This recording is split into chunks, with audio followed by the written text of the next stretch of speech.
ਵੇਖ ਯਾਰ ਯਾਰਾਂ ਵਿੱਚ ਵਸਦੇ ਪਏ, ਵੇਖ ਯਾਰ ਯਾਰਾਂ ਵਿੱਚ ਵਸਦੇ ਪਏ, ਗੱਲਾਂ ਦਿਲ ਦੀਆਂ ਸਭ ਨੂੰ ਦੱਸਦੇ ਪਏ। ਕਿਸੇ ਜੋੜਾ ਨਵਾਂ ਸਵਾਇਆ ਈ, ਕੋਈ ਦੂਰੋਂ ਮਿਲਣ ਨੂੰ ਆਇਆ ਈ, ਤੇ ਕੋਈ ਹੱਸਦਾ ਏ ਯਾਰ ਦੀ ਅਰਜ਼ੀ ਤੇ, ਕੋਈ ਆਦੀ ਯਾਰ ਦੀ ਮਰਜ਼ੀ ਤੇ। ਅਸਾਂ ਰੋਣਾ ਪੱਲੇ ਪਾਇਆ ਏ, ਅਸਾਂ ਈਦਾਂ ਸੋਗ ਮਨਾਇਆ ਏ। ਜਿਹਨੂੰ ਲੱਭਿਆ ਆਲ ਦੁਆਲੇ ਅਸਾਂ ਮੁੜ ਆਸਫ ਪਰਤ ਨਾ ਆਇਆ ਏ।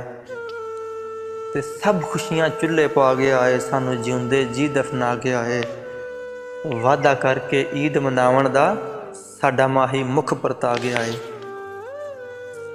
ਤੇ ਸਾਨੂੰ ਸੀਨੇ ਕਿਸ ਨੇ ਲਾਵਣਾ ਏ, ਦਿਨ ਈਦ ਦਾ ਕਿੰਜ ਲੰਘਾਵਣਾ ਏ।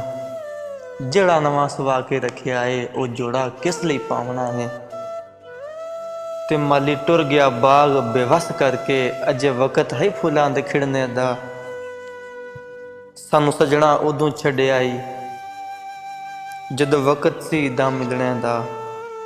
ਤੇ ਸਾਨੂੰ ਲੰਬਾ ਰੋਗੀ ਕਰ ਗਿਆ ਏ, ਸਭ ਈਦਾਂ ਸੋਗੀ ਕਰ ਗਿਆ ਏ। ਰਾਂਝਾ ਵਸਦਾ ਤਖਤ ਹਜ਼ਾਰੇ ਦਾ, ਕੰਨ ਪਾੜ ਕੇ ਜੋਗੀ ਕਰ ਗਿਆ ਏ। ਕੋਈ ਥਾਂ ਤੇ ਦੱਸ ਸਾਨੂੰ ਮਿਲਣੇ ਦੀ, ਅਸੀਂ ਆਪ ਹੀ ਫੇਰਾ ਪਾਈਏ ਹਾਂ। ਤੇਰੀ ਖਾਤਰ ਰੱਖਿਆ ਸਵਾ ਕੇ ਜੋ, ਉਹ ਜੋੜਾ ਪਾ ਵਿਖਾਈਏ ਹਾਂ।